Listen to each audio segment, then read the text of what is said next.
All right, we're live. Here we go. The Hunt for Success podcast. We are back. Huntforsuccesspodcast.com.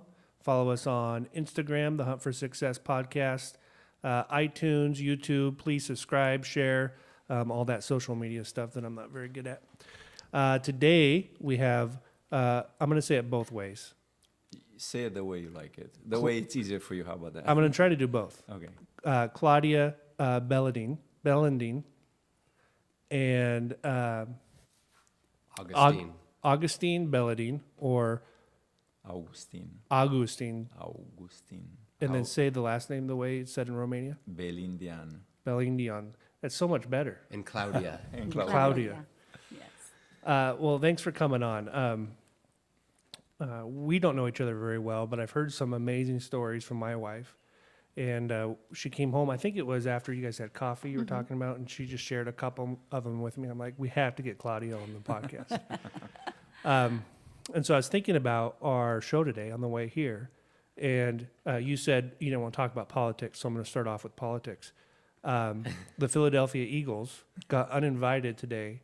I heard that. To the White House, right? Yeah. Only 9 of them were going to go. And then Trump said, with some schedule conflicts, and the only 9 of you are going to go, you're uninvited. And then I went and got my hair cut, and there was a show on, and there was some guy talking and how upset he was about it. And I said, how lucky are we where these are the issues we're talking about? Because I have a feeling I'm going to hear a different version of what freedom means in a different country, in Romania here shortly, right? Yes.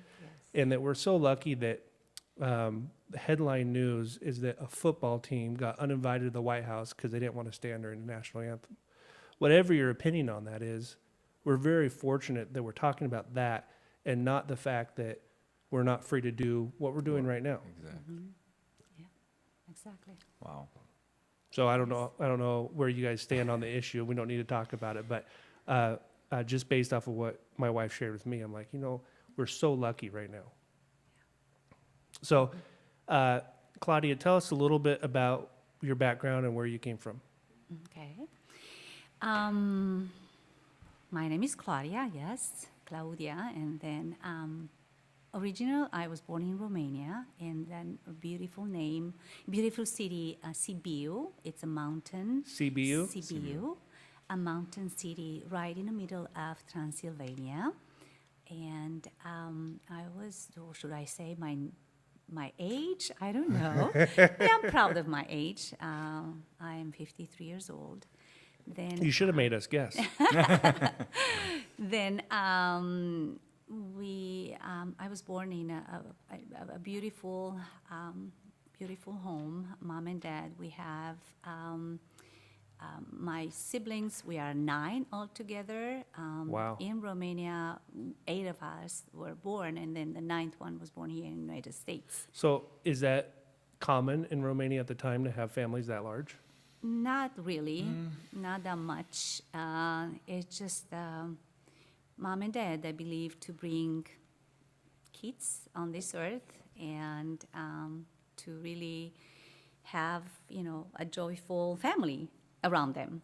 And then in 1977, they decided to apply to come in this country in Romania. From Romania to United States. And it was a very long process, but we'll talk about that. But yeah, I was born in Romania, in Sibiu, and I was 18 years old when I arrived in this country, in America.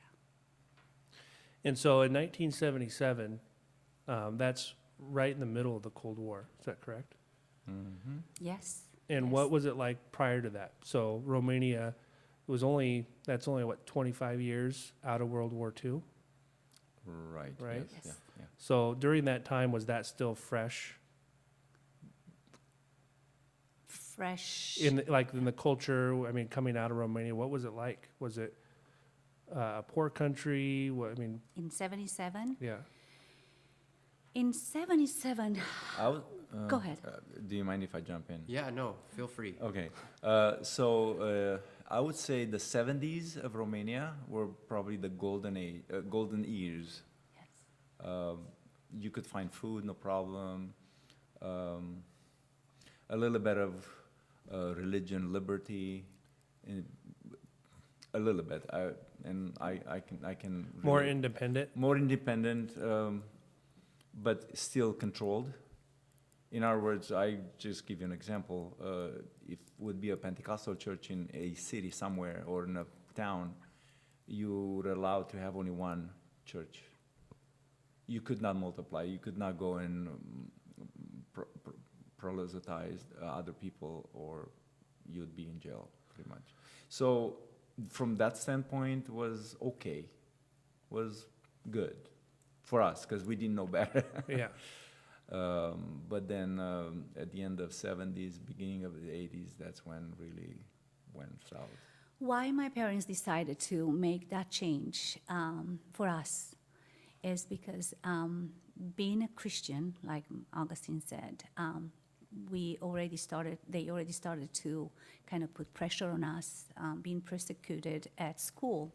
I remember when I was in elementary school where when they were calling us name and mocking us and making fun of us being Christians. Was there a national religion? It was. It's still now. It's still Orthodox. But they were not Russian that Orthodox. Russian. Russian Orthodox. They were not really in power because we had a different religion in a way. They would call us like repenters. And they kind of consider us as the lower class people. Mom and Dad always worked. Mom was a pediatric nurse. Oh, wow. My father was a welder. They always work outside of the home, but they still managed to raise us. And but knowing that raising 8 children in that country, in that mentality, and he said, no, we cannot do this. We will make a decision. We want to leave this country, even though I mean, you cannot describe how emotional, how hard it was for my mom and dad to make that decision, leaving everything behind, and their family, parents, relatives, and just to go to a place where it was unknown. We didn't know anybody here in this country. So what was the motivation for leaving Romania? It was that. I can give you also some examples. Being a Christian in Romania, you were not able to go, most of them, the privilege to go to college, to have an education, to hold a decent job. Because you had to choose, either you are a member of the Communist Party, or you say, no, I don't. I'm not bowing down to your, things, where they, even in school, they were brainwashing us. I remember it was a class like a constitution, like where they would teach you the constitution, like Romania. The Romanian. Where Which they was were copied from the saying- Russians, yeah. probably. Yeah. And then when they were saying to us as children, as a student, saying that Ceausescu, which was the leader at that time, he is our God. We have to bow down to him. This is nobody else is higher than this guy. Where I always denied. I said, no, I cannot. I barely pass those classes because I always said, no, I have a different God. He's not my God. I'm not going to bow down to him. Why I'm saying that, back in that time in Romania, we had lots of like holidays, communist holidays, where we had to go. It was like mandatory to go on the streets and to with flags, the Romanian flags, and other. We had the Pictures red. of the president. Yeah, and then we had the red scarves, like the communist, sign for the kids, for the children in school. Then we had to kind of applaud and kind of how grateful we are to him. So let me kind of show how ignorant I am here a little bit. So when you say you have to go to an event and it's mandatory, and you say you have to declare that you're a member of the Communist Party, how do they know? Do you have to fill out a form that says I'm a communist? Oh, Or do you have to say, no, I'm not a Yeah. communist? Or how do they know if you're at the event? I Well, mean- once you're in school, they know who you are, period. As soon as you go in, first, when you're 6 years old, you go start school, first year in school. They know who are your parents, what is their religion, what they believe in, or they don't, or if they're communism or not. So it's not So it's based not off of a decision you make, it's No. based No, off no, of no, no. your history and They your know behaviors. you. Yeah, exactly. And so, like, I watched a documentary on East Germany, and they had huge buildings full of records on everybody. Was it the Oh, same yeah. way in Romania? Oh, Yeah. of course. Another thing, when I was in Romania at that time, then I was in high school, and then you have to, when you are in 10th grade, you have to pass an exam. No, sorry, go back. I finished 8th grade, and then you have to pass an exam to go to high school. That was in that time. I don't know if they still have that. And then it's in Europe, education is very, very strict. I don't know if you knew or not, even now these days. But anyway, I passed the exam with a good grade, to the grade that I could have a space for that specific high school, and I was so excited. But when I went to see it was like a chart where it would say your name and the grade. My name, it was on the bottom saying that you did not pass, even though I had the right grade. And I asked the guy that I never seen him before, I said, why? I have the grade to pass, and why I don't have, I'm not accepted to this high school. And he said, you know why? Because you are a Christian, you are a repenter, and you go to, you leave the country anyway. Why do you want to take a spot for somebody else? And never seen that guy before. Wow. Never seen that guy before. So, with the history of what happened in World War II, is the Christians in Romania at the time, are they scared that they're going to get pushed further and further out to where no more Christians are allowed to be in Romania? Was there that fear? At that time, when I'm jumping again, after the World War II, when the activists, the Communist Party came alive, it was after. Because before we had the king and the queen.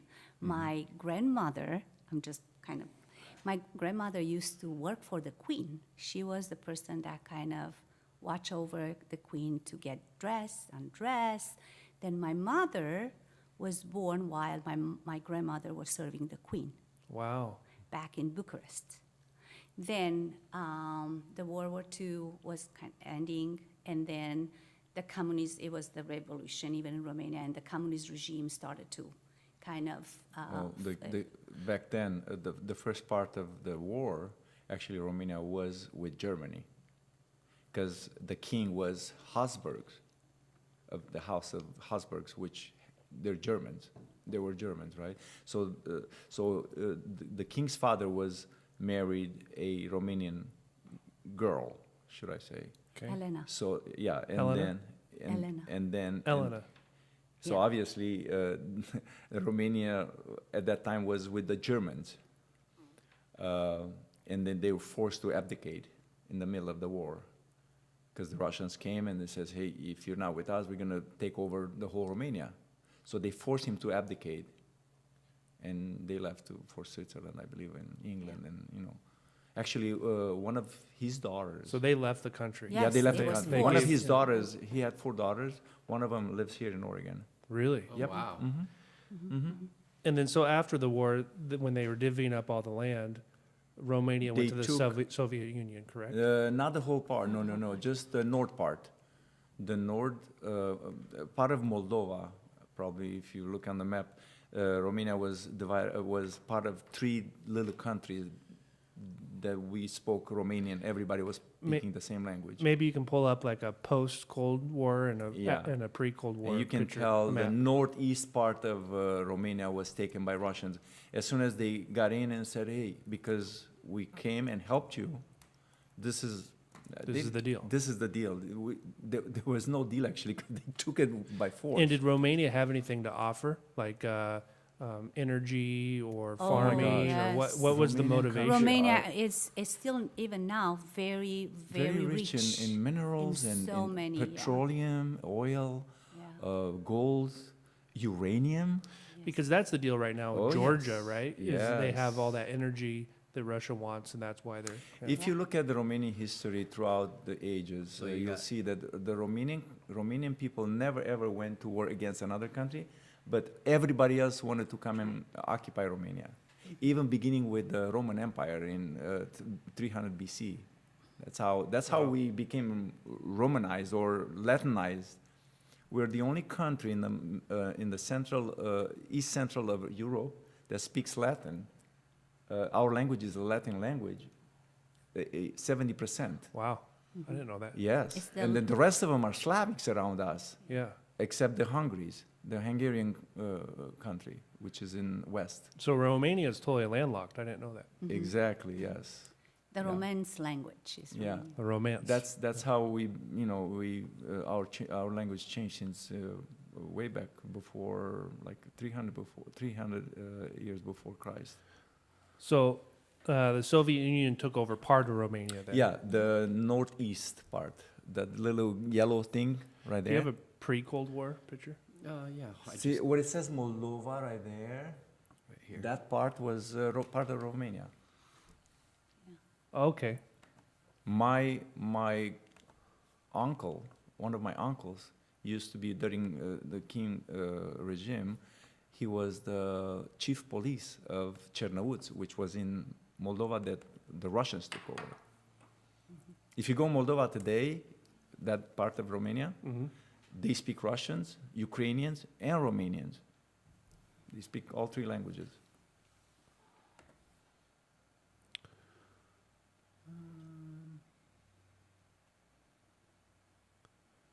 So that's That doesn't show, no. No. so it was the golden era, and it was the golden era because there was prosperity and the Soviets. Was a little bit of prosperity. In other words, you could go buy food anytime you want, anything. Yeah, And I then- remember those days, and going I- to the I grocery bo- store, I- seeing, salami and Yes. cheeses and all kind of, goodies. But you know why? Because when communist regime came, they promised so much. They would say, you guys are going to have this and that, and they brainwash everybody, even in the Orthodox Church, where yes, we should, accept the communists. Everybody needs to be equal. Everybody's going to, share. That's where, those 70, in the early 70s, it was, Romania was very bountiful with lots Yeah. of things. And then slowly it started to. So what happened? The way I remember, Ceausescu wanted to pay his debts off. Period. To be a country with no debt, and he was exporting things, but all of a sudden, because there was no quality in what we were doing there, he could not export anything anymore. Only petroleum and electricity, probably. And little by little, he was selling food, actually taking our Grains. food and grains Yes. to other countries, just for him to build his party, to build his buildings and whatever. I don't know if you know, but his palace who built before he died, it was not actually done by the time he was dead, is the second largest building in Europe.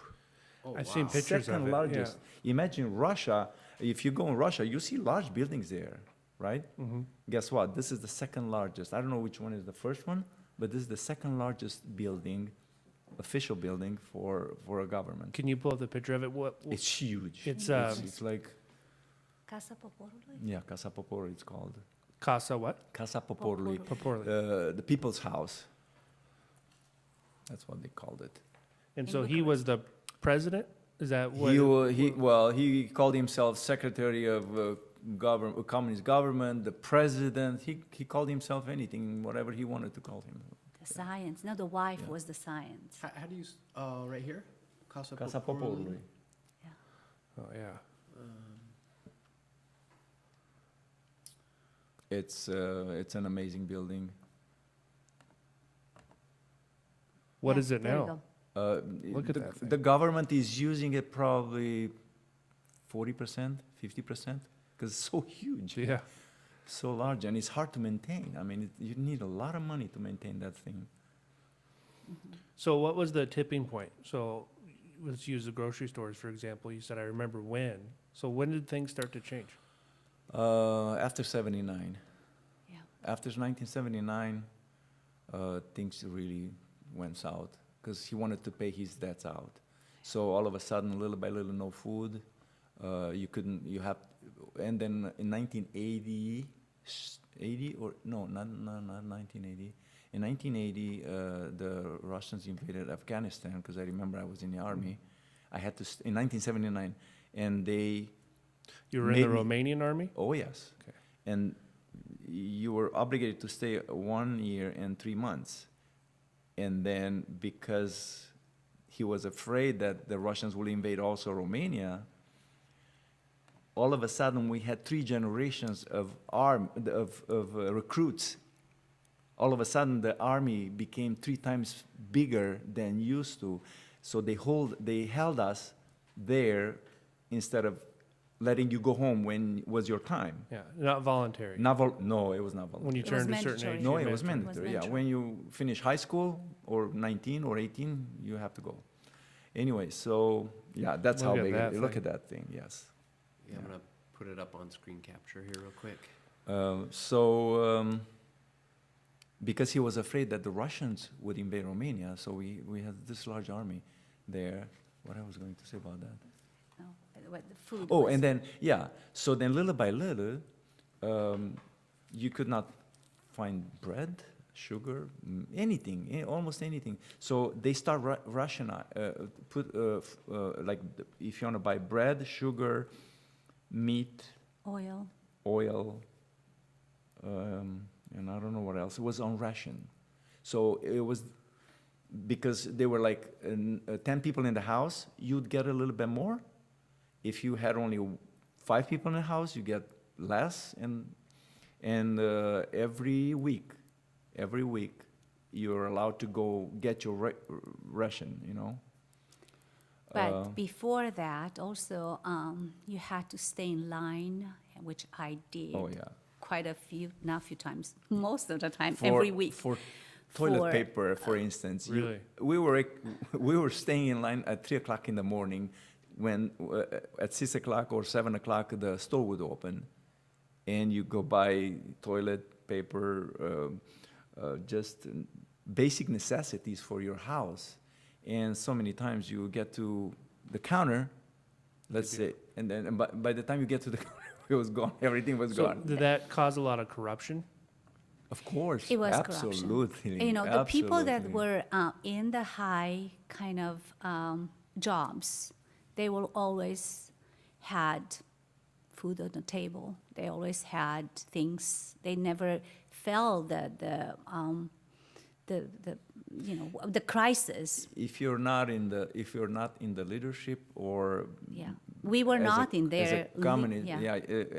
as a communist member, you would get a red card, a special card. Mm-hmm. You know, it says your name and address and how old are you and all that, and that you are a very proud communist. And how do you get the And card?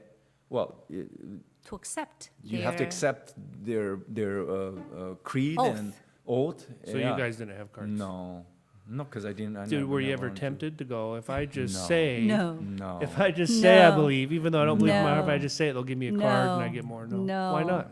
No. Because the belief I have in Because- God. Was there a lot of people that like people that you knew that did fake the communism? Some of them, yes.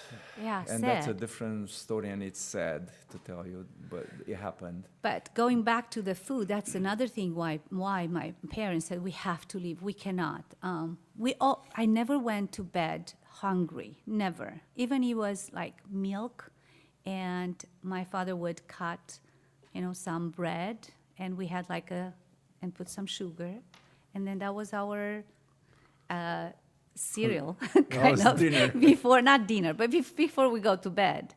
But we just, even for bananas or oranges, they were only available over the holidays. I never had a banana, a full banana in my life eaten in Romania. Really? That banana needed to be divided in 3 or 4 pieces because my mom, dad, they had to kind of share with, the rest of the children, my siblings.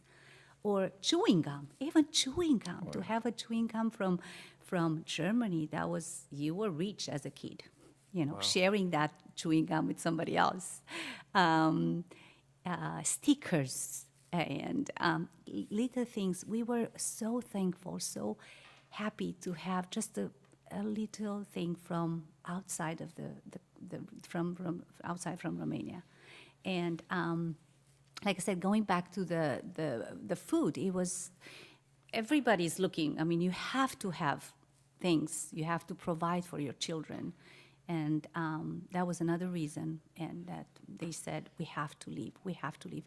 But the most important reason was because of our belief. Many times at this period of time, if you would know somebody, a friend of yours, or somebody who had someone else knows in the Communist Party, you would go and buy. As you said, the corruption was very high. You would buy it for like 3-4 times or even 5 times the price, and especially for meat. Meat was like rare. Not only that, when they start rationing the meat, everybody in the countryside, they had to contribute to the government every year. If they would have 2 cows, 1 cow would go to the government. Wow. If they have 2 pigs, 1 pig would go. Whether they were communists regardless who you are. It was across the board. Oh yeah. And then you would have card-carrying members go buy food and then If sell you it would not to have the car yeah. with you, And then they would sell it at an inflated price. Yes. Yeah. Even gas. Was there a difference in income between card-carrying and non-card-carrying? Were you taxed differently or anything like that? I don't No. think so. No. But the wages were very low. Yeah. I mean, back then, I was working as a in this country would be like a buyer. When you buy parts for your company. I was paid like 2,000 Romanian lei. Back then was like. Actually, back then was even stronger because the lei was a little bit stronger than right now. It was like maybe like $300 A month? but the prices were like crazy, to go and buy anything. So The inflation was very high. I mean, so when you worked as out a of buyer, was it for a privately owned company? No, everything Back was- then, everything was government. Yeah. All the companies. I was working in a yeah. factory, 3 shifts, and what was my salary? It was I think it was low. like 600 lei, 600 lei. which was Wow. like not even $25 today Yeah, For the month. for the month. I was Yeah, working yeah, at the sewing machine. Oh yeah, Yeah. yeah.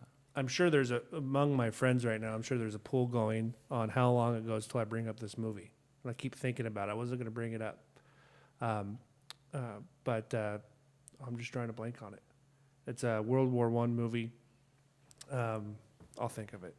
But the movie did a really good job of showing the difference of the people that were in the government and the lifestyle they lived and the people that weren't. Yes. Oh, yeah. And how Oh, yeah. quickly Oh yeah. in Oh, yes. Russia, how quickly things changed. Oh, yes. Just a matter of years, there was no food because all the crops were being Yeah. burned and sold, and Yeah.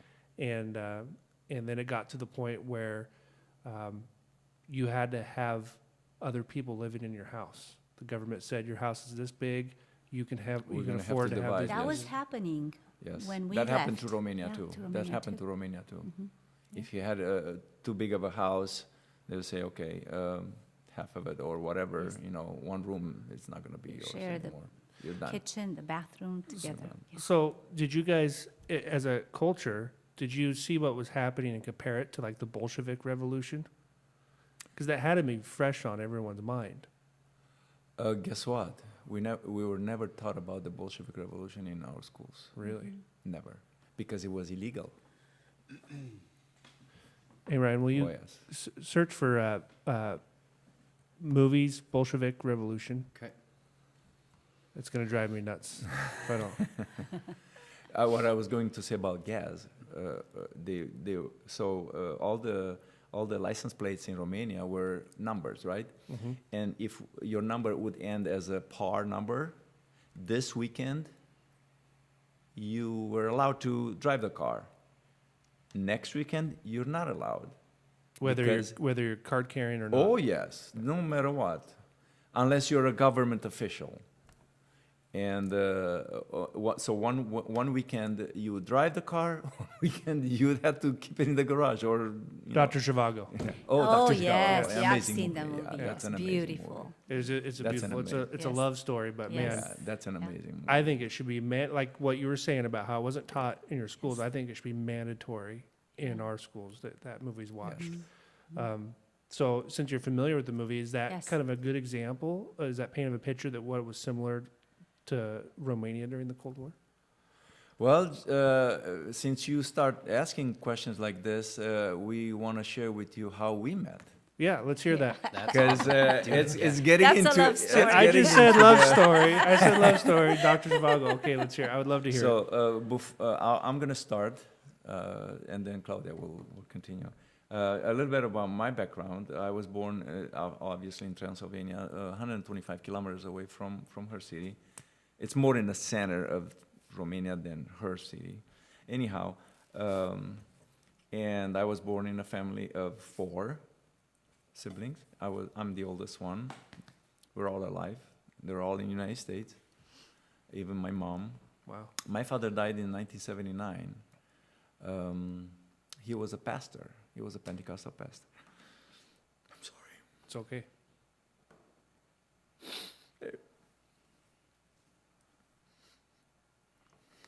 So he was the pastor of the one church that was allowed. Yes. Exactly. Yeah. That's where, The reason I'm emotional because he died when he was 50. Yeah. In other words, they killed him, pretty much. He was arrested about 4 or 5 times, and one time I remember when he came home, it was late night, and I was in bed already with my brother, and my mom was washing his back with a piece of white cloth, and I was thinking, man, why? What happened to him? You know, I mean, and just with my corner of my eye, I saw it was all red. I said, what's going on? It was beaten.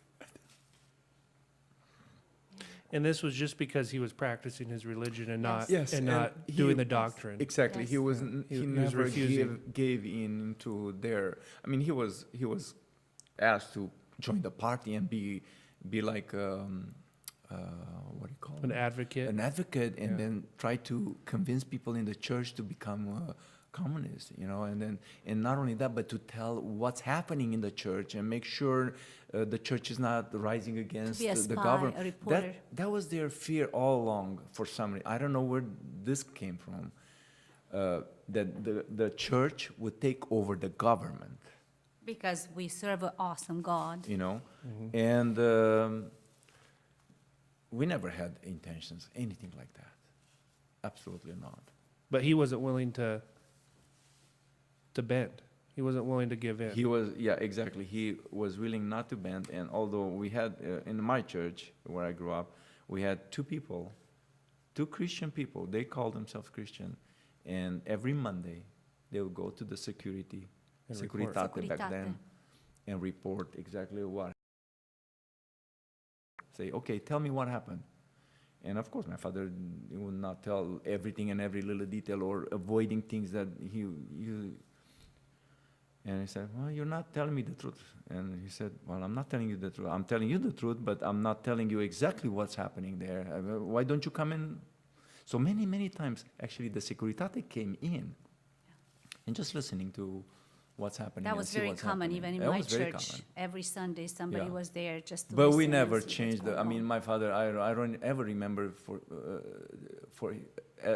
to change change what's happening at the church when a foreign person that we knew that the guy is from Securitate would change the course of the program or whatever was happening in the church. Never ever. Well, and it's almost like if you let one person not join and not give in to the Communist Party, then that person becomes a hero to a lot of people. Yes. And if you're trying to have full communism, I would Exactly. imagine that you Yeah. couldn't have those type of people. Yeah. Yeah. Right. Yeah. So through church, obviously, we met.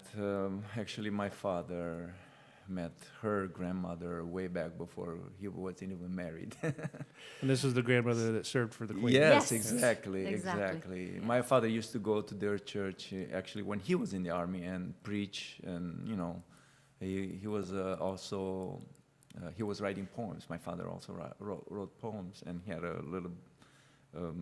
Was that allowed? Nobody asked. I mean, nobody knew that he was writing poems and reciting poems also. But that's how back we go.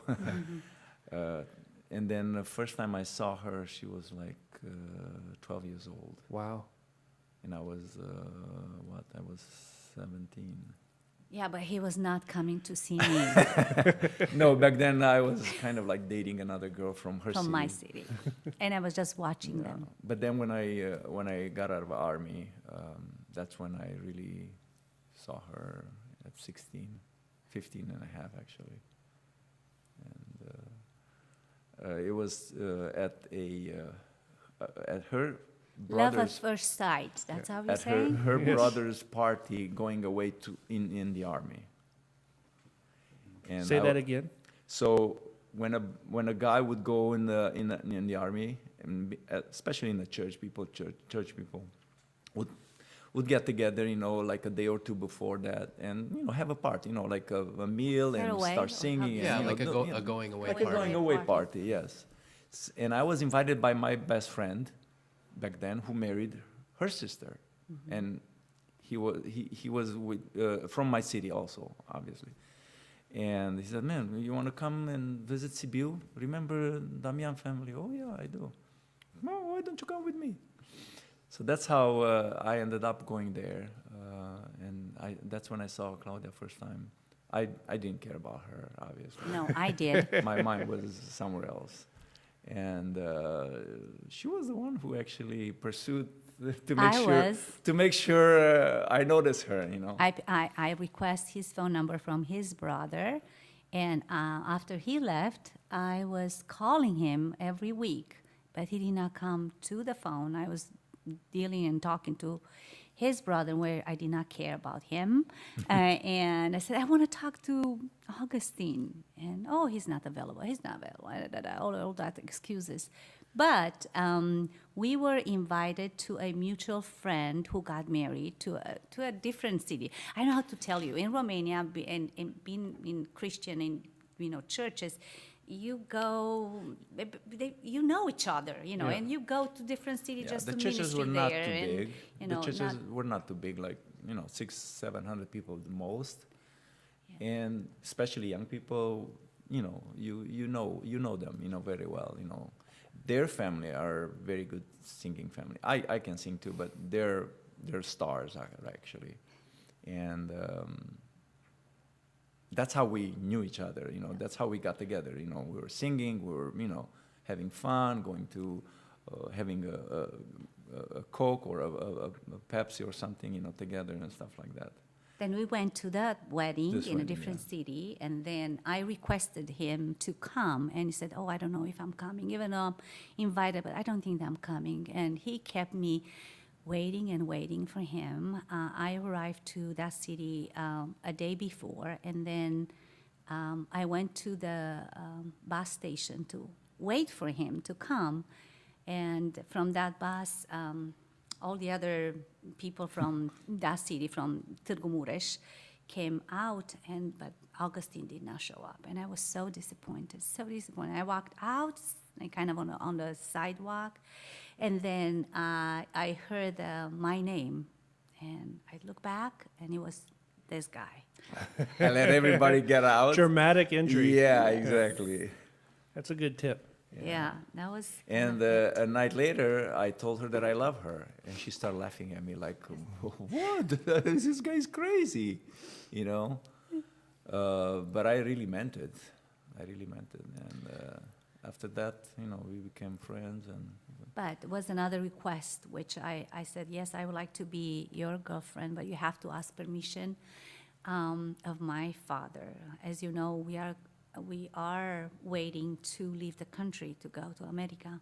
And my question to him, I said, do you want to come in America? And he said, yes. I said, okay, because otherwise I could not accept. I cannot leave. I cannot stay here. I'm not going to.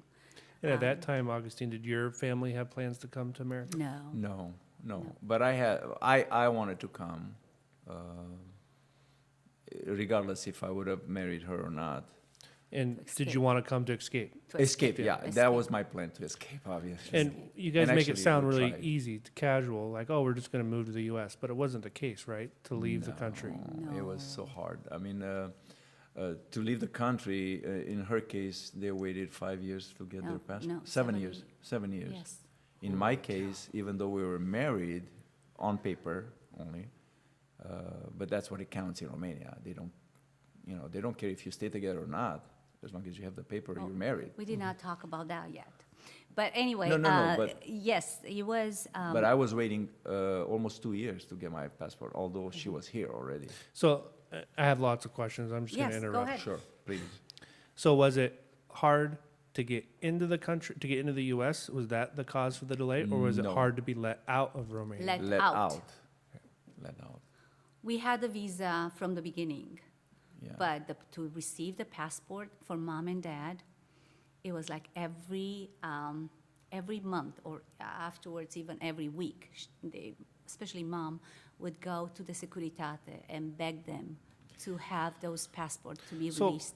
If they wanted all the Christians to not be Christians, why didn't they let them leave? Because Christians were very conscious people and very diligent workers, very good workers also, smart too, and they didn't want to lose their workforce, obviously. And so then the U.S. did they have special visas for people that were leaving Romania and leaving Eastern Germany and the Soviet Union? Yeah, right now I think, well, it started way back like 20 years ago. No, 20 years ago. Actually, during Ceausescu regime, there was, I don't know if you guys knew that America would give visas to like Russia, Romania, all the communist countries as not a, they would give them, Granted it was called the most nation, what is it called? Because when Ryan and I were in grade school, it was the 80s. And I remember a lot of people from Right. Romania, Yeah, a lot of yeah. people from Poland Right. were coming in. Right, but Ceausescu had a deal with the United States, and the deal was this: if you let this many people to come out of your country in our country, we're gonna give you money, we're gonna give you this and this and this. So it's called Most Favored Nation program. I don't know if you guys remember that.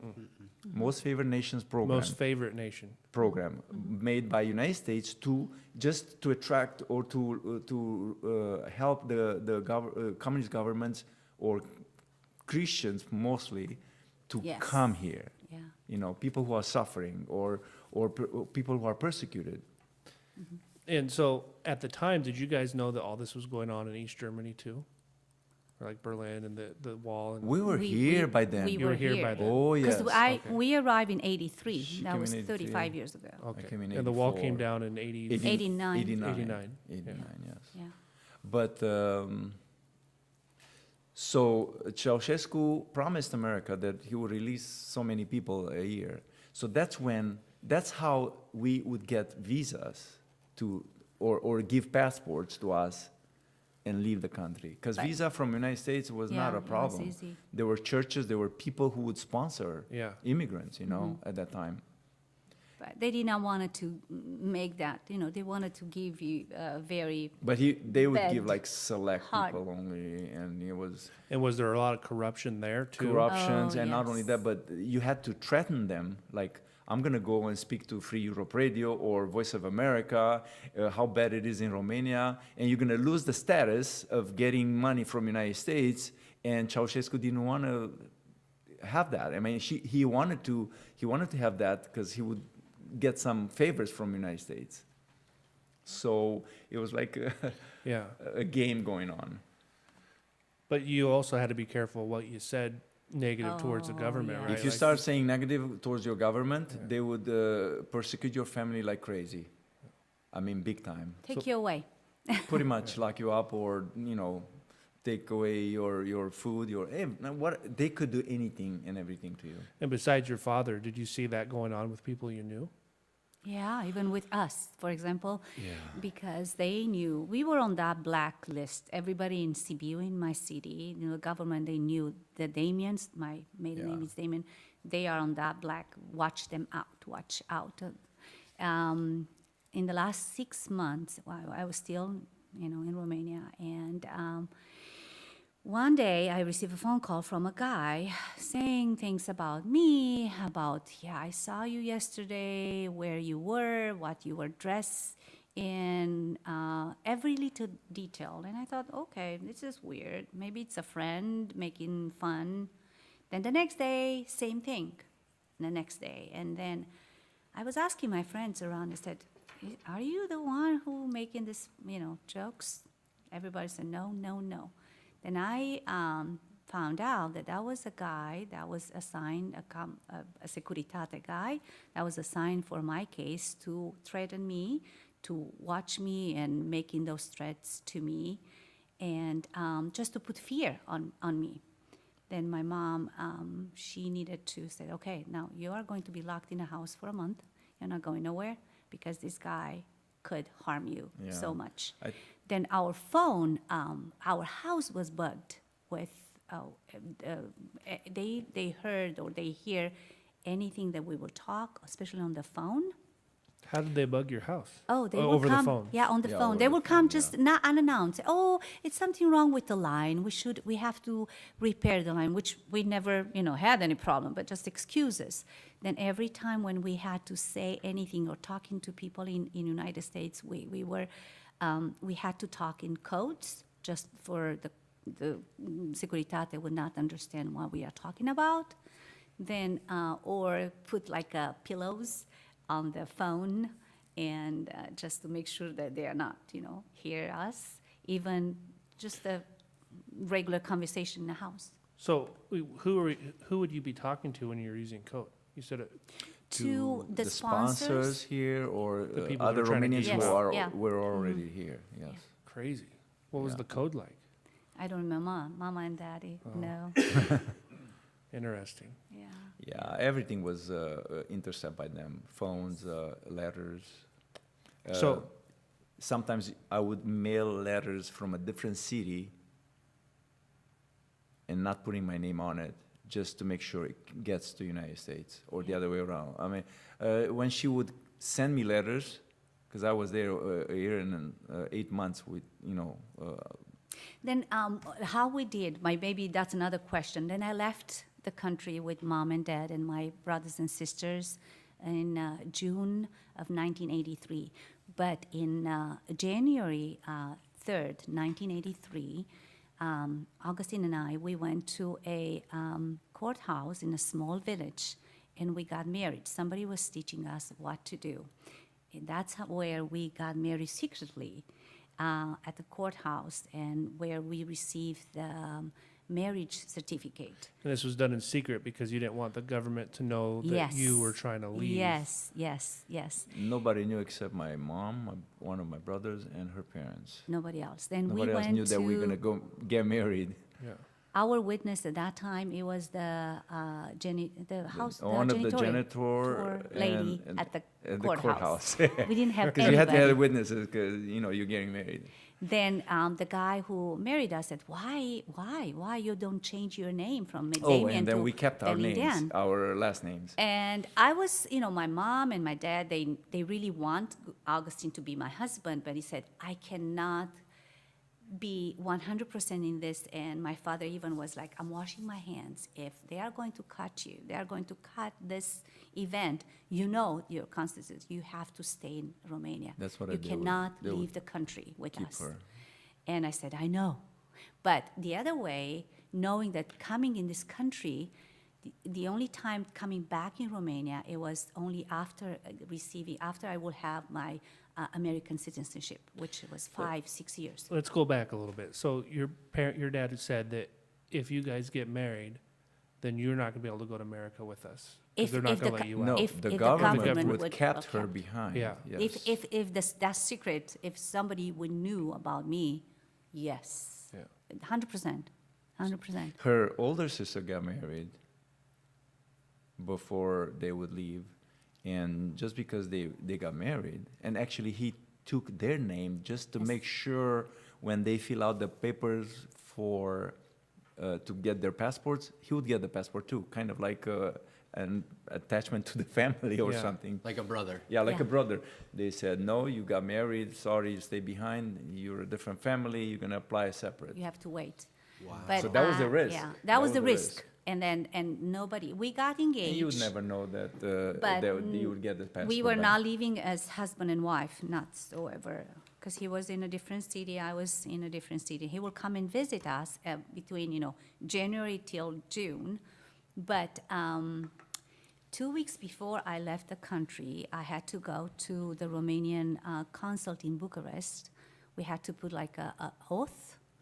And because I was already 18 in Romania, 18, you're already You're an adult. adult. Then I was by myself with this counselor, American counselor. He did speak Romanian, but very broken Romanian. And he was asking me questions and questions. And one of the questions was, are you married?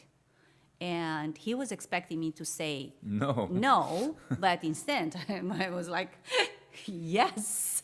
As soon as I said that, he was like, what? The and reason, then he okay, gave but me, the reason yes. was because when they applied to go, she wasn't married, Mm-hmm. obviously. So everything, They had approved it. yeah, Yes. everything was approved as a non-married, Yeah. and all of a sudden, 6 months before they leave, she's married. What's going on here? Yeah. But this guy was giving me the signs to keep my mouth shut, and he kind of said, "Come closer to me," because his They were office bugged was by bugged. Romanians, by And the then he Romanian was secret starting The to- American consulate. Oh yeah. yes, oh yes, 100%. yes, yes. And then he was whispering to my ear, "What's going on? Tell me, where's your husband? What?" And then we were just whispering to each other, and I told him the story and said, "Okay, keep the secret. Don't say anything to nobody. I will say nothing to nobody." He could have You could say, reported me. okay, you're not going. Then he said, as soon as you leave the country, then tell your husband to come here. I will open the, I tell him to, come in, and I will arrange the visa for him to And leave. you were approved at this time. No. I did not even apply at this No, time because nothing. they were not. Only after I left the country, he said, tell him to bring the marriage certificates to us, and then we are going to open the case for him here. We are going to help him to come join you as soon as possible. Wow. That was only God. Then that happened in May, and then in June, finally we left the country, and it was like again a love story. And that time we had to take the train to Rome, to Italy, and then from Italy to United States. That was the kind of the process. Yeah. Then I remember when we crossed, he came. Gusti Imagine came, nobody in her family except her parents knew that we Nobody. were married. none Oh, of my wow. siblings, nobody. And then on my side, my mom and my brother. Nobody. Then So did you tell them in Italy as soon as you went as across no, the border? Like, yes, got it? As soon as they exactly. crossed- As soon crossed as they the crossed the border, border, I was they were telling shocked. them that I'm not just the fiancée of Augustine, I'm the wife. And then the same thing with him. He was showing everybody I was telling the, her sister who left behind, and her husband, and Other one of friends. her other friends, and my brother and aunt. There was another aunt of yours, Yes. Zina. Yeah. And then from there, Augustine went directly to Bucharest. I went straight to Bucharest. to the American embassy, Yeah. and then opened his case. But that was very, good. That It was was June '83, and I got my passport following year in November. No, not November, October. Was there extra scrutiny on you because of your dad? Your Not father? only because of my dad, but also because why we got married in secret. Oh. They said, "Oh, this was a secret marriage." I said, "Tell me why do you call it secret?"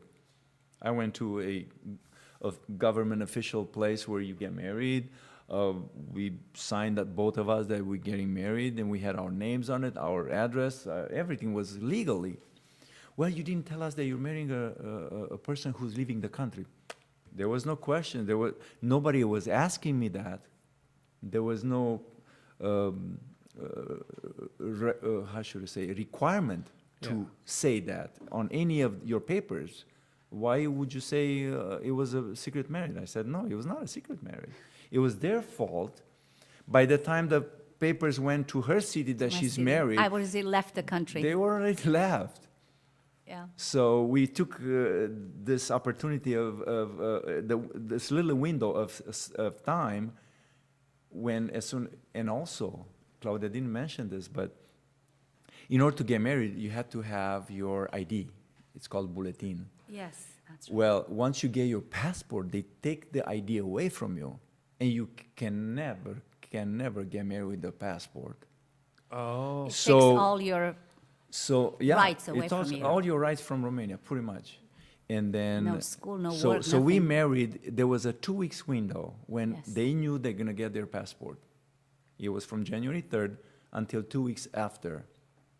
That was the time. We that didn't was the know. only We window. didn't know. It just happened. No, I knew yeah? with your I'm parents. sorry. Yeah, I was talking to your parents about this. And had it all under I control. I knew that if I don't get married now, later on it's gonna be over. I mean, we could not, and probably I would never come, or just I had to escape at that point. But the story goes on, and obviously I go, and obviously the United States government treat me so well. I mean, he said, just go get your passport. As soon as you have the passport, you have your visa, no problem. Guess what? It took 1 year and 7 months for the government, Romanian government, to approve it.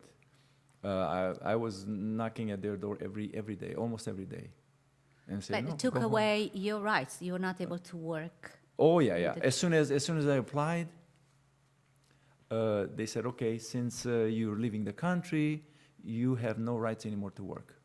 I said, how I'm gonna? My father was passed away in 1979, so I was the only person who was working in the family and bringing food on the table.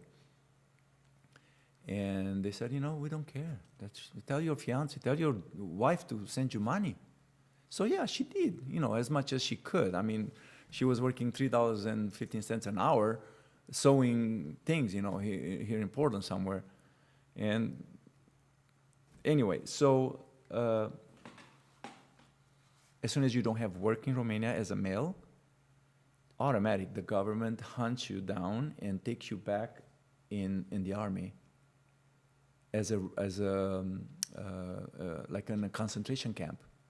And what you do is you go and work in mines, hard labor, and they recruited me twice to go and work in uranium mines.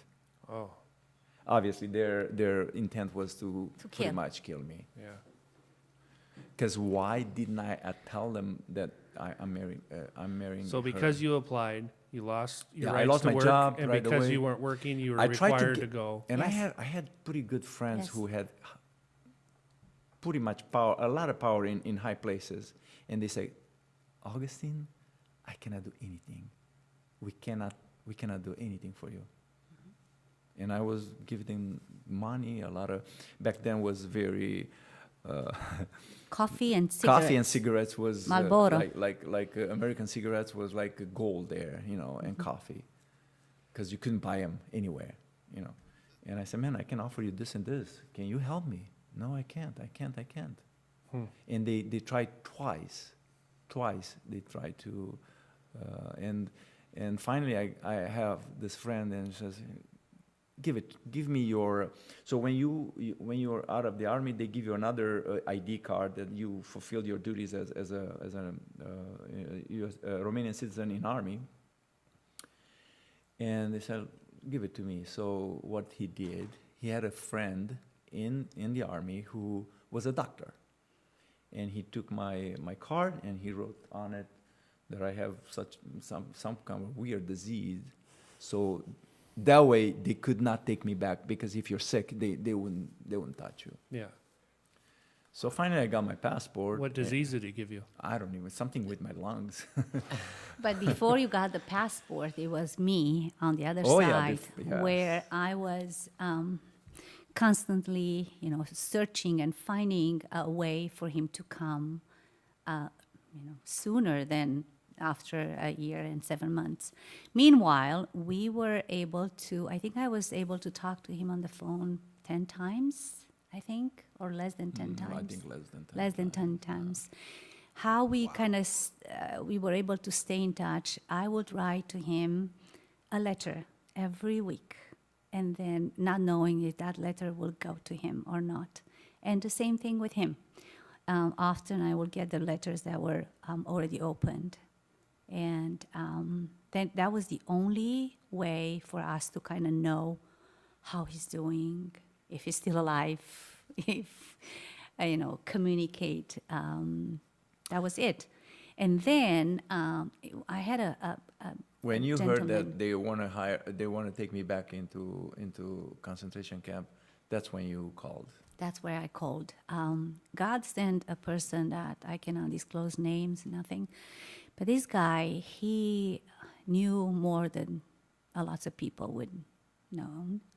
And he said to me, looks like you are really, really like this guy. I said, yes, he's my husband. I want to bring him here. I want to have a life with him here. And he said, okay, promise me that you will never disclose to nobody what I will do to you right now.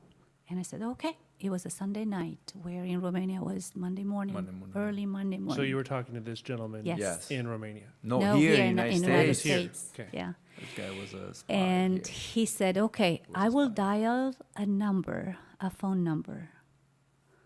You pick up the phone and then you talk. I'm not going to talk. I'll be just the person that will make that phone call. And he did. Then I pick up the call. I did not know where he called. Nothing. And I would start talking, saying, okay, if I'm the wife of Augustine Belindean, if you're not going to release my husband, I'm going to go to the Romanian embassy in Washington, D.C. I will chain myself. I will starve myself. He needs to come here. All those free, things. And then on the other side, it was silent. And then suddenly I've heard a voice. It was a man. Again, say, who are you? Who gave you this number? Yeah. Who are you? Who you are working for? How'd you get hold of this one? Yeah. And then I didn't say, of course. And then I hung up. And then in less than half an hour, guess who was called to be? So actually, she called the Securitate office in my city. The high-end person. Can you believe I that? called. Wow. And so they're like, As all soon right, as- get this guy out of here Yes. before this lady comes. Yeah, with a big he- That problem. Monday, Yes. that Monday, I was called by them. I said, "Oh, really? They're calling me? Usually, I go to them." They said, "Who's Claudia Damian?" I said, "My wife." I said, "I think you know that." He did not know yeah, that I called. Yeah. Can you tell us what part of the United States she? I said, "I think Oregon." I was playing dumb. Yeah. I was playing dumb. I didn't want to, Give him because too much. I kind of realized what's happening. And he said, "Do you know what? She called this morning here, and she should not call here ever This again. is a secret number. This is a secret number. Nobody knows this Nobody number. knows this number." Who is she working for? Is she a spy? Is she Oh, all no. those words? It took 2 months after that, and I got my passport. Wow. Yeah. Yes, that's Were how you, I and I got my bet, passport. were you scared during that time that they would come arrest you? You know and- what? Well, not really. At that point, you would do anything and everything. I didn't care what's happening to me. I even planned to escape again. And this was in In- 82, 83? In 80, This was in 84. 1984, 84. summer of '84. Yes. And had things gotten worse as the communism gotten worse Oh, between when yes. you left Oh, in yeah. 74? In Romania, it got worse and worse and worse. I remember the day I received my passport. Oh, and then in 2 months they say, okay, come and get your passport. But they took away your Romanian citizenship. Come get your passport. I said, okay. And before they would give me the passport, they say, please sign this paper. I said, what is it? You're denying, the only way I'm going to give you the passport, he said, you have to deny your citizenship. And because you are denying your own, on your own free will, which was not, you have to pay a fine. And it was like 4 or 5 times the salary of a normal person in Romania, like 5 months worth of salary. I said, no problem, give it to me. I signed. As soon as I signed, in an hour I had my passport. It was, usually passports are green or blue, right? When you have citizenship. Mine was brown. That means none. That was it. Romanian citizen with no citizenship. So you're a man without a country. I was a Yep. man with no country, exactly, without a country.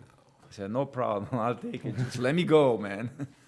Yeah. Wow. That's how I got here. I went to United States Embassy in Bucharest. They were waiting for me. Yeah. In the 2 visa weeks I was- left. was there. Well, your guys' love story definitely beats meeting my wife at the Gap in college. I'm going to bounce back around a little bit, if that's okay. Yeah. So we got sidetracked. Finish the part of the story where your mom kept you inside your house for a month. Yeah. Said you couldn't leave. What Yeah. happened? It just, this guy was just wanted to, like I said, So did he go away? Yeah, After? yeah, yeah. He went that away. was I the- He went believe away, I yeah. the Securitate was a sign. Harassing. Yeah, it was to- a to- sign. It was a sign. And I think the idea was that her parents would get scared and say, "Man, wait a second, they're after my kids now. Maybe we should back off. Don't go anywhere." That was the trick in the communist regime for to frighten the Christians, to put that fear, to brainwash them, and to persecute them. That was their goal. Tell you that the was their truth, back then, I'm not sure today, if you ask me. Back then, we didn't care what would happen to our bodies. Exactly. Pretty much, we did not care. We wanted to achieve certain goals in life, as spiritual goals and stuff, and we did not care what would happen. We would not even care. Oh, they beat you, no problem. Okay, we'll go on. We'll suffer and go on. I don't know if I can do this today. Well, and we're just hearing some of these stories.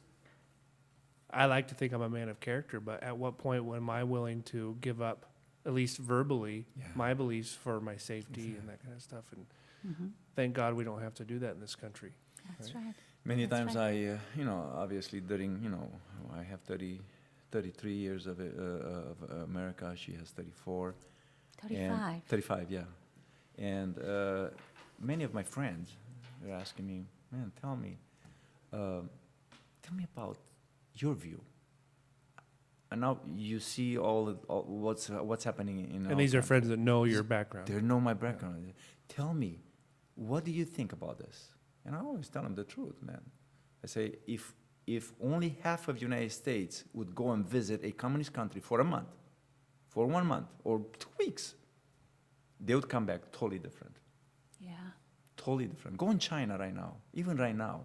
What kind of reaction do you get when you tell Not people only that? the reaction, it's how you treat it, the fear Not they put as in a you. tourist, Not as a tourist, Yeah. To as a live there. as a person. citizen. Exactly, Yes. as a citizen. Not like Anthony Bourdain. No, No, no. No, but what kind of reaction do you get when you tell that to your friends? When you say, if people just went, Oh, a lot of them, they say, you're right. I said, guys, you guys do not know what it means to be a social country or to share everything. Yeah, as a Christian, I want to share with whoever I want and whenever I want.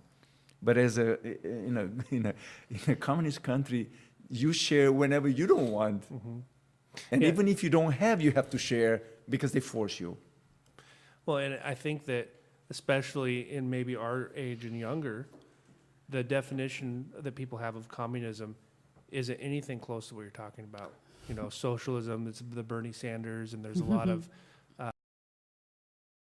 fantasy there. It's a and like, fantasy. It's a It's a fantasy. fantasy. But that's not They- true communism. No. What you guys, No. what No. Romanian. So what's it like now, Romania? It's much better. It's a free obviously. country, It's a but free they are country. still. But imagine half of the government. There's still people who used to be in government before 1989. So imagine how much better. I told them it's like when the Israelites came out of Egypt. 40 years has to go away, has to pass, to get brand new generations, people who never tasted communism, in order to see something new, in order to see some kind of a. The government is corrupted like never before. Well, during Ceausescu regime, the government was corrupted, but it was contained within the government. Now, it's everywhere. It doesn't matter. It's almost impossible. I still own a house there, right? In Romania? Yeah. Well, after many years, I got it back. I had to fight for it, obviously. Yeah. As soon as I left the country, they said, "You no longer have house. You no longer have nothing." They seized And my everything. family were persecuted. My brothers and my mom were persecuted. My mom came in 1986 visit me, and I never let her go back. Yeah. And then my brothers came in 1990, right after revolution. 1991. So what was that revolution like? Well, Wow, We it started in the west part of Romania, in Timișoara. was it a violent No, In a no. church. Actually, it It started in a was- church. it was a Sunday. what they were afraid of? Exactly, Yes. exactly. It started in a Reformed Catholic church. So one Sunday, this guy said, "Hey, let's go on the streets and start singing." That's it, in front of the church, probably over about. By the way, we 600 were not people. allowed to do those. Oh, Only you were for not allowed to do that. for Christmas, we were allowed to do the caroling. Caroling. I'm sorry, on the streets. That was the only time where we because- were able to share But the not, gospel. not because of us evangelicals. No. It's because the Russian Orthodox Church was allowed to do that. So then, through them, we escaped to do the same thing, but they wouldn't know. They could not make a difference who's really Yeah. evangelical or who's Orthodox, But going back to the revolution. Oh yeah, going back to the revolution. So it started with this Hungarian preacher who just came out on the streets and started singing. And people in town heard, what's happening? Wow. And more and more. So all of a sudden, over like 2,000-3,000 people on the streets singing. And then the government heard that. And the police came. And the police couldn't handle it because they were not armed. And all of a sudden, they called the army with tanks, with guns, and they start. There was no violence at all, and the army said, "Okay, you guys have to go now. Go home." They went home. They came back next day. They came back next day. I think on the third day, even more people came on the streets. And that's when they start shooting. Yeah, they were shooting. Shooting the people, children. kids, whoever was in Bring us front some there. pictures of that. Yeah, I'm not sure how many In people died back Timișoara, then. I don't know. I was on But- the west but side when- of Romania. But when the people of Romania saw this, that the government starts shooting at them, that's when all the cities in Romania start coming on streets. Nobody went to work anymore. Yes. Everybody left work and they went on Enough streets. was enough. Every that was major enough. city, yeah, there And so was a. did And you then- have communists tearing up their cards saying this is? I'm sure they did. yes. I'm sure they did. We were Yeah. not there, but I'm sure they didn't Yeah. care about the cards anymore. But then Ceausescu, that was his big mistake, probably. Back in Bucharest, he called people to come in because he wanted to talk to them. There was about like 10,000 people there, probably, even more. It was in huge, December. In It December, was yeah. Before December. Christmas. Yeah, before Christmas, yeah. And this guy started talking. Well, So that's 89 there. yes. Mm-hmm. So when he started talking, actually there's a lot of videos if you Oh go- yeah, pull up that If- picture. Is that the? Yeah. That's kind of the image I had in my head of the revolution. So Ceausescu started talking to them. Oh, everything is going to be okay. Don't worry. We're going to raise your salary. We're going to do this and this and this. And little by little, people start chanting against him.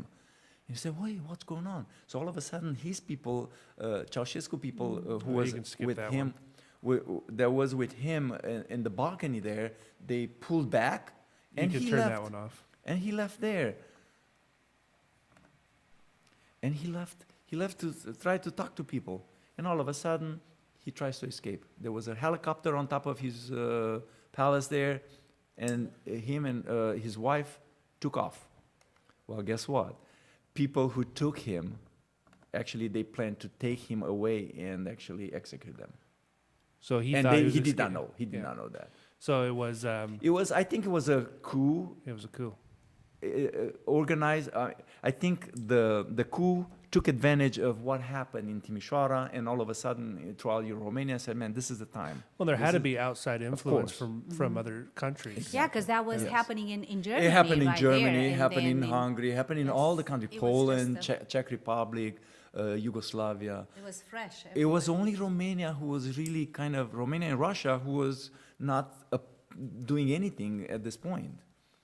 Romania was, I think, Romania and then Russia was the last places where actually the communist was still, Still alive. Alive, yes. Uh-huh. And then the wall came down. Yeah. So the revolution in Romania happened after the wall came down. Exactly. So I'm sure they were inspired by what happened in Europe, Yes. and they took advantage of that. And they said, "Man, this is the time. If something happened, this is the time to, But a lot of people died. A lot of Oh, innocent yes. people died So in every city. what was the TV coverage like what would the TV coverage been like in Romania of, say, the wall coming down? Would you guys have been able to see that? I'm We not were here sure in 'cause the we were United here in the United States. States. I doubt they would show that, but as soon as the government as soon as Ceausescu was capped, Oh, that's what they did first. They took over the TV station.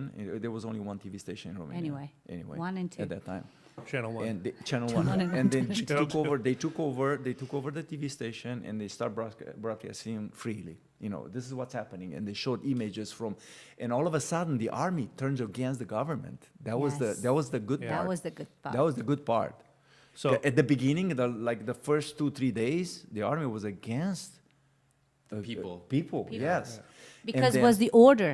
And the last More like- stronghold was the Securitate.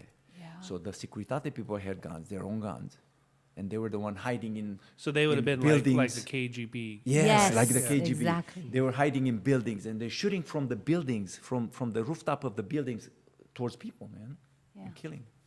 Oh yeah. If you would go to Romania in 1989 or 1990, early 1990, and you would go through any city, you would see bullets holes in buildings and Even now in my even now, city. even now, They even don't now. want From to. then. Yes, Yeah. they don't want to do any remodeling. Just to show To remind. and to remind To people remind what people happened. about Yes, this. exactly. So when a revolution happens, you don't know if what's going to replace it is good or bad, right? Yeah, So, we don't what, know. so what happened?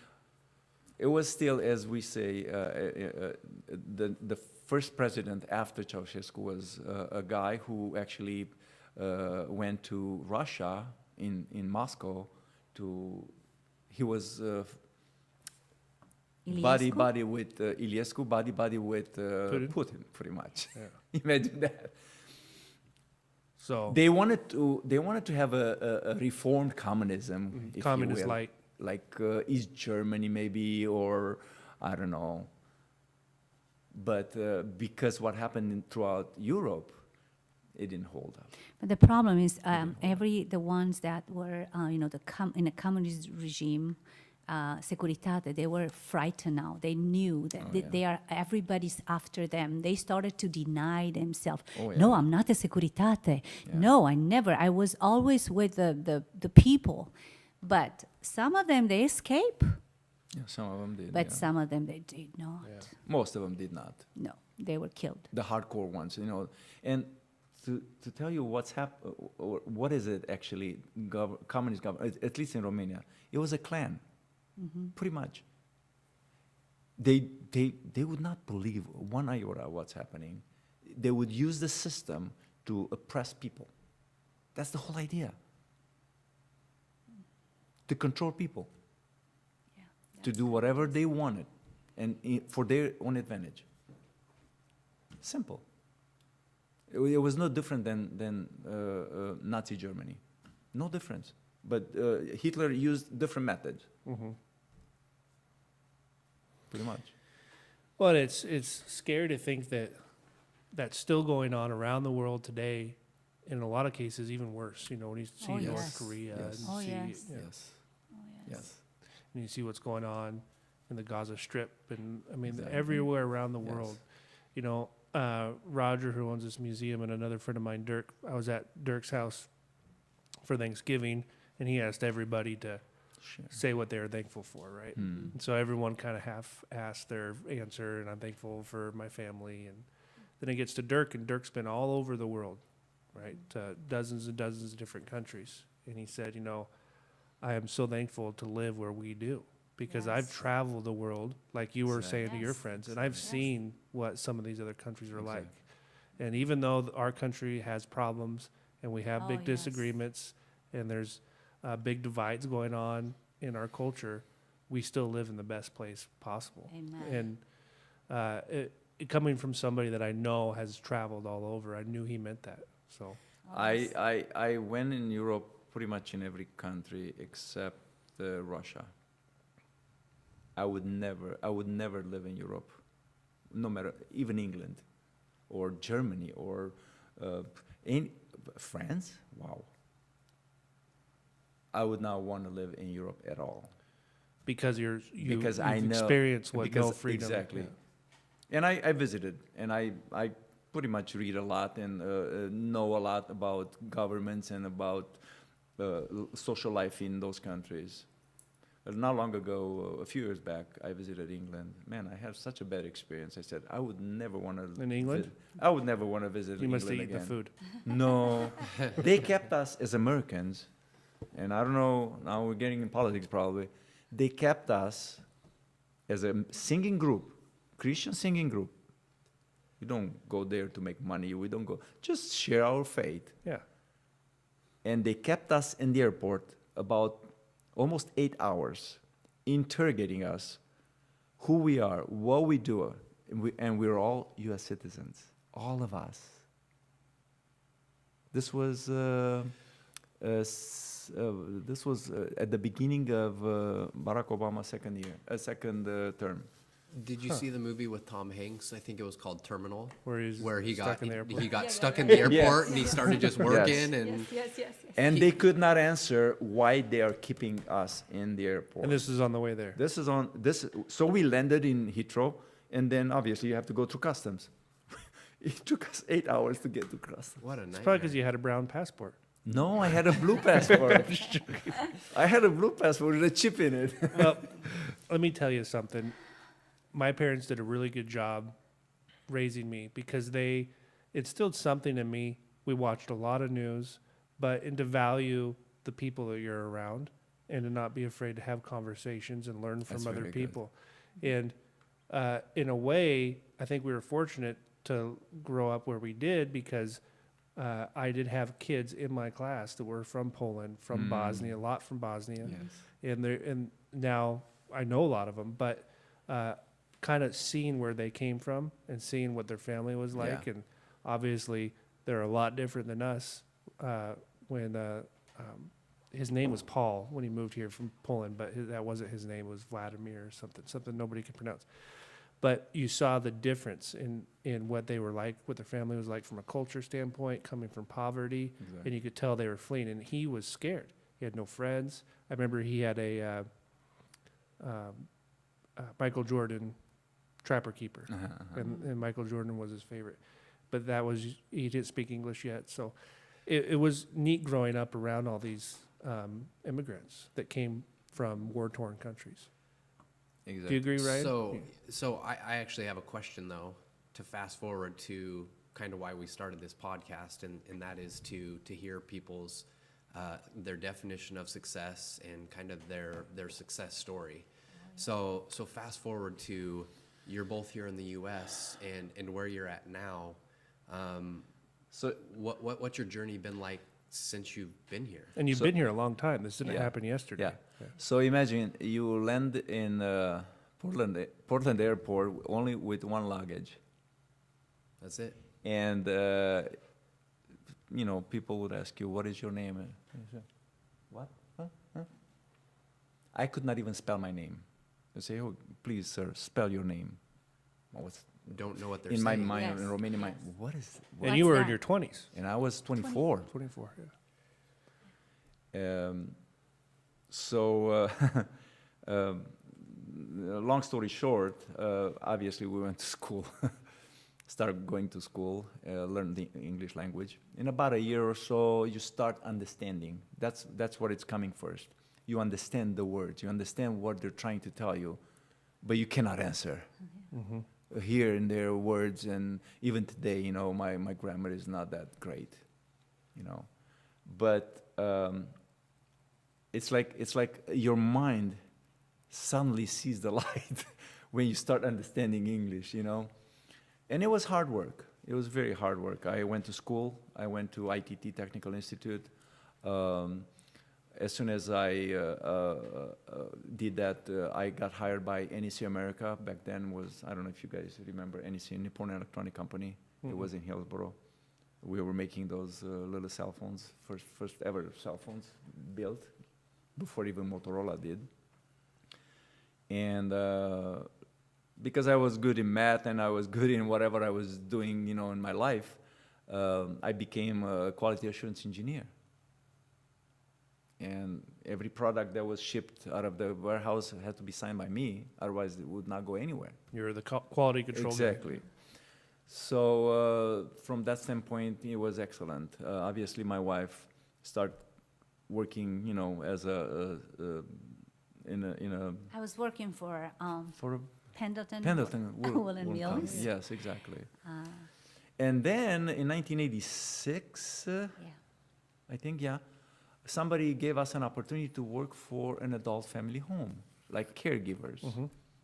It's not easy, guys. Let me tell you, 24 hours to live with crazy people in the house or people who cannot wash themselves, and you have to go. Be careful what you're Yeah. saying. Hey, that's the truth. I know, but probably Well, because of your wife. And we've had Yes. directors of some of the facilities around here Exactly. on the podcast. It's hard. It's hard. And in our culture, It takes a very special Yeah. people to be in that probably industry. you guys know, but almost 80% of this business is owned by Romanians and Russians Yeah. because It's a very true stereotype. yes. Well, let me tell you why. We have in our background, in our life, in our families, you would never let your parents out of your house. You are the one. Kids takes care of their parents until they die, no matter what happens. It doesn't matter. We have this compassion, if you Yeah. will. Okay.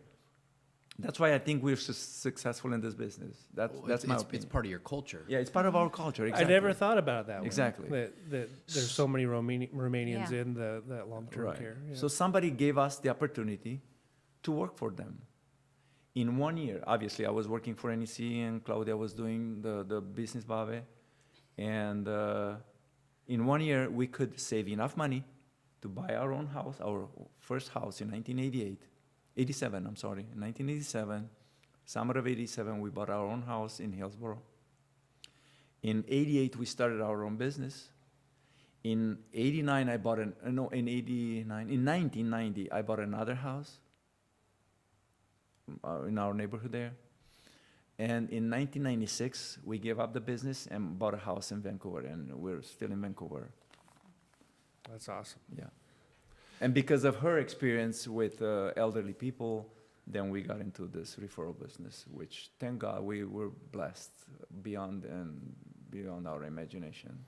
And so to kind of get back to Ryan's question, I think you did a really good job of explaining it, but you almost have two different reasons why success is important to you. You have success in being able to be who you are practice the religion you want, Absolutely. Yes. and you have a different value attached to that than people that didn't go through communism. When you come in this country, if you do not come with the mindset of, hey, this is my home, Yes. this is my country, I could not even wait to become a U.S. citizen. I mean, it was for me to become a U.S. citizen for me was special because I was with no citizenship. Well, it sounds like, I mean, you were willing to die for it. Yes, exactly. Yes. I said, this is the most prestige thing that Oh, I've yeah, done very in my proud. life. Yes. As soon as I got my citizenship, my mom could stay, and I sponsored her, obviously. I could go travel, I could do things, open businesses and do whatever I wanted to do.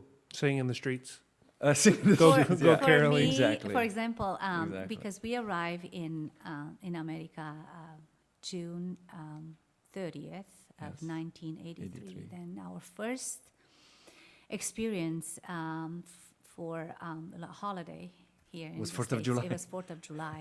I never seen fireworks in Fireworks. my life.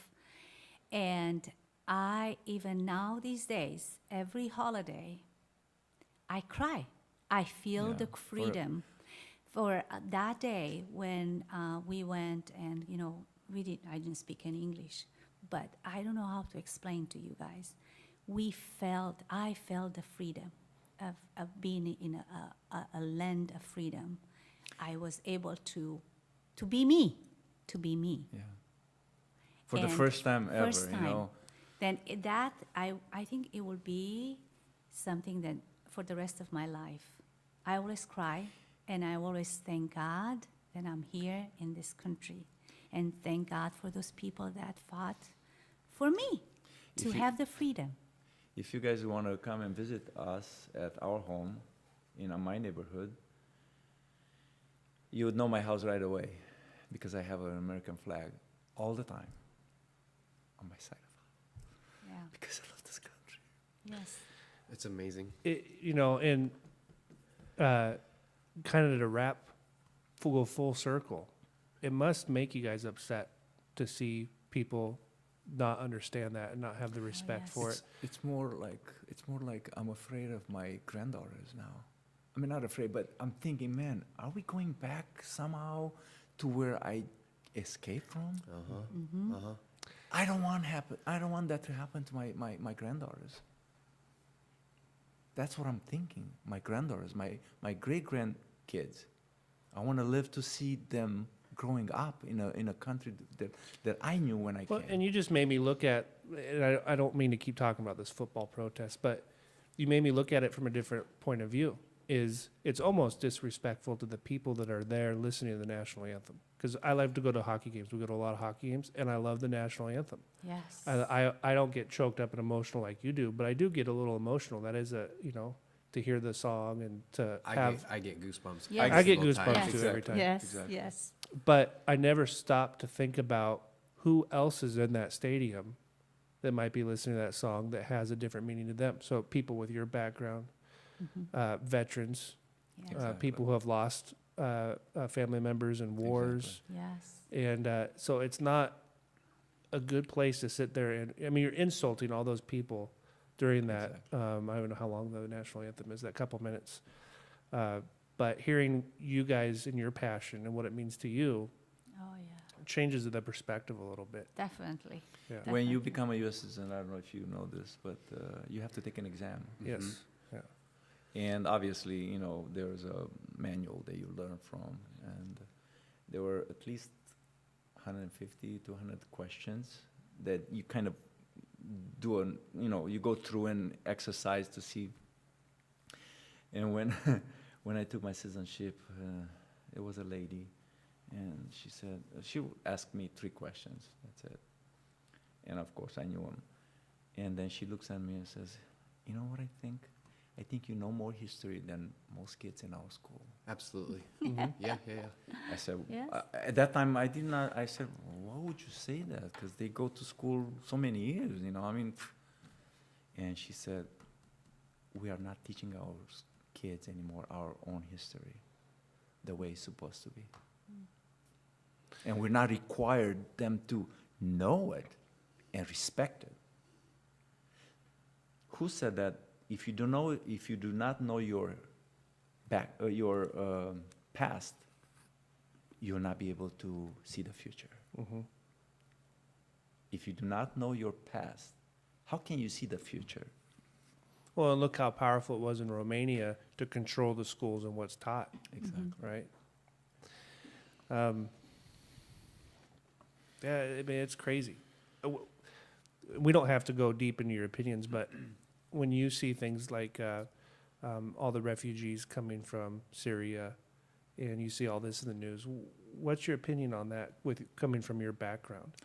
I mean, do you think this country should be open? Depends what they have in mind, why they are coming here.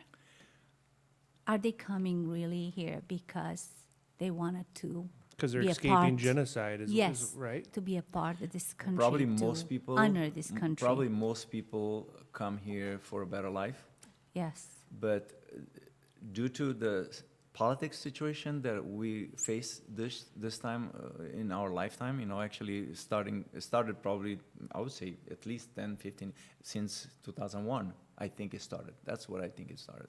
Or even earlier when the flight, what was the flight in London, when Gaddafi destroyed that airplane with killed 300 and so people. That's when it started actually. When the Easterners envied us of our success, of what we believe and who we are and what we do, and they start harassing us, in any shape, way, and form they wanted to or they could do. So do you That's think, are you saying that the possibility of terrorism is kind of ruining it for everybody else? How do you take those people in? So let me ask you this. When you guys came over, were you part of a national refugee program? When they came, they were sponsored by a family. Yeah. In my it case, was a private sponsor. yes, it was Private, private sponsor for but them. also a church. A church, And they yeah, paid churches. our traveling from Italy to United States. Then we had to pay them back Yeah. within the 5 years. Yeah, and which That we was did. a Yes, church which we did not know. a church that we did not know exactly. that time. Yes, And is that how you ended up in Portland then? Is Yes. the church was here? Exactly. Or how did Oregon? How what? Do you want me to tell you? Yeah, how was Oregon Okay. the place? Then we had to sponsor friends of my parents, which also they escaped from Romania maybe 2 years prior to our arrival. They were not financial supporter, not at all. But one was in Chicago and the other one was in Portland. And we knew nothing about America. Where? Nothing. Yeah. And we were kind of close to make a decision. Then mom and dad kind of gathered all of us one night, and said, we have to pray about this. We don't know where we're going. Where? Which place we should go. Then they made like 2 small kind of notes, folded, put in a hat. We prayed as a family. And then my mom picked up one. And that one was Portland, Oregon. That's That's how we incredible. got I mean, here. if you said pick a place in Romania right now, I would have no clue. Yeah, I same thing. mean, For us was like, exactly. we don't know anything. Because we were never. I mean, even when you learn history or geography in school there back then. Now Yeah. everybody speaks English. It's but back then, to learn English, you had to be some special kid, like a communist family kid, that would Favor. go and learn English or German. If not, you learn Russian and French. So obviously, geography and history of the world, came to United States. Do you know what they were teaching us about United States? What's the unemployment rate? Interesting. Exactly. With pictures, people staying in line to get their unemployment. Just scare tactics. Exactly. That's what we Homeless, knew yeah. about Things like United that. States. And I always, for some reason, in my down deep in my heart, I was saying, if I would ever leave Romania, I will go straight to United States, to America. I will never stop anywhere else. I don't know why. It was like, if I want to get away from this place, that's the place I want to go to. Everybody. And about refugees, and people, today's refugees. As you said, you don't know who they are. And it's sad to see a lot of people suffering. Mhm. I mean, I'm Christian. I feel with people who suffer. Yes. But I would be very caution. I mean, more than caution. Yeah. I just really wanted to hear your thoughts and your opinion on it with more than coming caution, from your yes, background, More right? than caution. Because it's very easy for someone who's lived here their whole life to go, Yeah. oh, we don't want them in here, or have an opinion See- one way or the See, other. I but- don't go around as a Christian, as an evangelical Christian. I don't go around and say, Cody, you better become a Christian, otherwise I'm gonna do something to you. I'm go blow your house. Mhm. You'll never hear this from Christians. Never ever. Who does that? They're not Christian. They don't read the Word. They don't read the Bible. Well, let me ask you one more question, then we'll start to wrap up here. Because we're starting to hit on some pretty political topics. Yeah. Do you find, because you were so limited on what you were allowed to say in Romania, do you feel that you've carried that over here and you're quieter about your opinions? Or do you feel you're louder about your opinions because you Louder. can be? I am a louder. I'm Louder. much louder. And I think it's also personality, probably. Yeah. you So I'm know. sure there's both ends of the Yeah, spectrum. both. Yeah, exactly. Yeah. And to tell you the truth, my political opinions were not formed based on news. I mean, it was formed based on news and what I read and all that, but not that somebody said, "Oh, become a Democrat or become a Republican." Nobody told me what to do, and I knew what I am, based on my beliefs and based on what I believe is right. I don't know if it makes sense what I say. It does. I mean, you were almost able to form your own opinion. See, 'cause you didn't come from a exactly. family that believed You in one think thing. you Yeah. think when today you think if you come from a communist country you would go more liberal, right? Because that's their mentality, Yeah. to control, to do this, everything social. Guess what? If you read the Word of God, really read the Word of God and believe it and practice it, I may say something that probably is going to shock the world, probably. Go for But if you read the Word of God and you understand it and you practice it, I don't know how you can be a liberal. That's all I'm going to say. The next podcast. 'cause, that could be a good one. Yeah, I mean, because it's a hard thing, because you hear people say income equality and the caring part of you gets it, but then hearing your guys' stories and other stories and seeing what other countries are going through with communism and socialism, it's never worked, right? And This is what communism wanted to do, right? To share everything, regardless if you want it or not. Mhm. But when it doesn't come from the heart, that's when really things go south. Well, and back to Dr. Zhivago, it's if you follow the movie when the Bolsheviks take over, they were promising this nirvana of communism and socialism. Everyone's happy, but then Yes. immediately the people that rose to that leadership became corrupt, and then you had a whole new problem. Exactly. That's exactly what I was saying. And right? and it's like everyone does become equally as miserable, right? And they will call you Tovaresh and Tovaresha. Well, what does that mean? In Romania, you will never call a person on the street by your name. By your name, but yeah. It's going to Oh, you have to say tovareshu. Tovaresh? Tovareshu or tovaresha means comrade. Camarade. Oh yeah, comrade. Yeah, If you don't say that word, you're in trouble. yeah, yeah. If you not say that word to You've your been teacher noted. or Yeah. to your, you would have been in big trouble, especially as a kid. I had no idea that you guys in Romania were forced to say comrade. Oh yes, oh yes. Tovaresha profesor means camera teacher. Wow. Always. And like I said, they will never call you by your first name. They Never, will always never by your call first you name, by your last name. Last name. So like, I was shocked here. Comrade when you would Steinman. Yeah, I was shocked here when you go to work and they don't call you by your last name. I said, okay. Or go to, or even in social places, Yeah. they would call themselves by their last name. It's kind of like,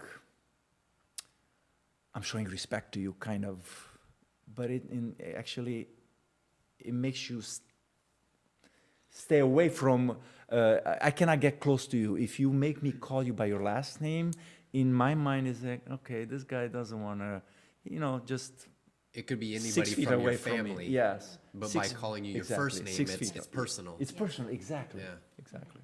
Yeah. I still call some of my friends' parents By their last name. Mr. Warren Oh, okay. yeah, that's or it. Mr. But Walsh. see, it's And a finally, they're like, "Look, you stop calling me. Call me Jeff." I remember one day Jeff Walsh was like, So- "You gotta stop calling me that. Call me Jeff." So It's okay. I have 2 son-in-laws, right? And obviously they start calling me Mr. Belindean, Mr. this and Mr. that. I said, listen to me. Don't you ever call me again that name. You call me by my first name. End of story. I want to be close to you, and you want to be close to me. Yeah, well, it shows that they had parents that raised them to respect their elders. Of course, and I don't, it's nice. If you don't know somebody, Yes. if you don't know somebody, of course, course. it's very respectful. You don't go say, hey, Trump, hey, Mr. President, or Mr. Trump. But once you get to know the person and you're friends, actually, or you're in a family, wait,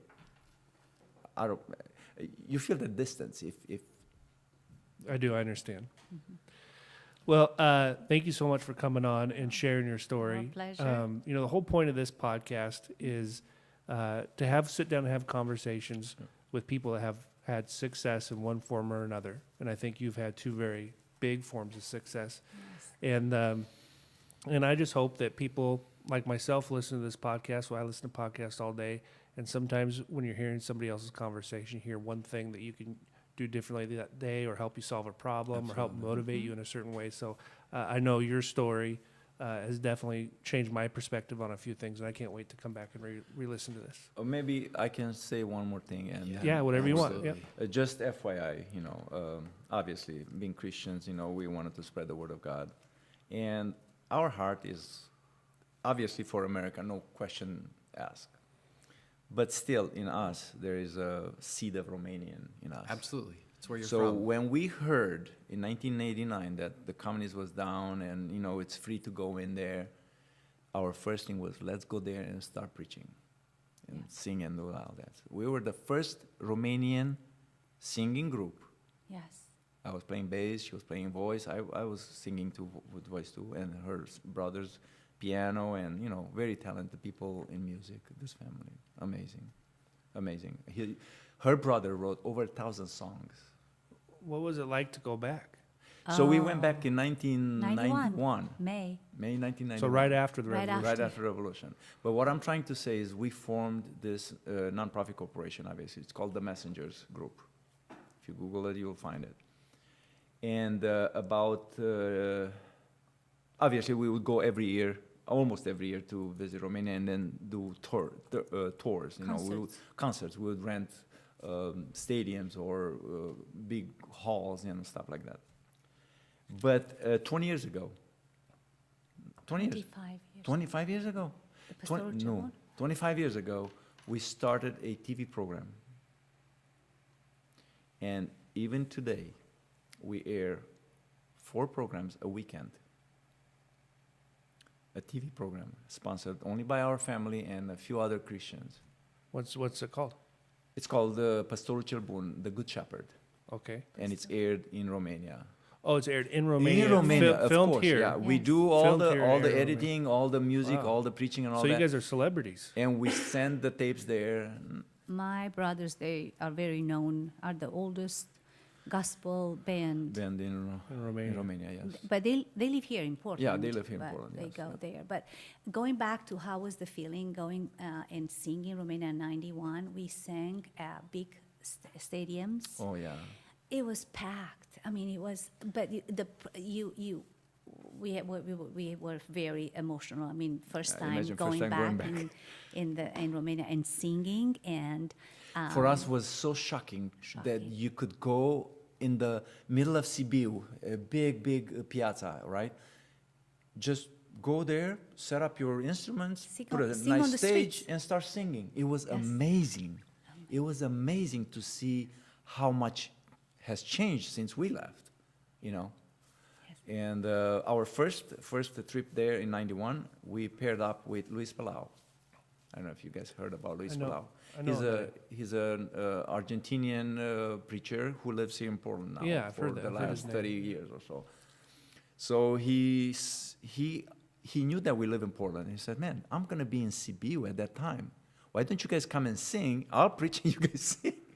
So he rented the stadium, the soccer stadium, which Wow. were like, I don't know, 30,000 seats. Jeez. No, it was not filled, but to sing on the stadium where people used to play soccer there, it was amazing for us. It was just Yeah. incredible, and that makes us go every year there and do this and do that and Then my sponsor a lot of. also So you my go every year, brothers- you go back my- and- my We brothers, they go every year, pretty much, yeah, and sponsor churches, build churches or people who are in need of food or anything that needs to be. And of course, we do here too, but our heart is very much there. Oh, yeah. for Very ministry much there. there, Yeah. because there's a lot of people even these days.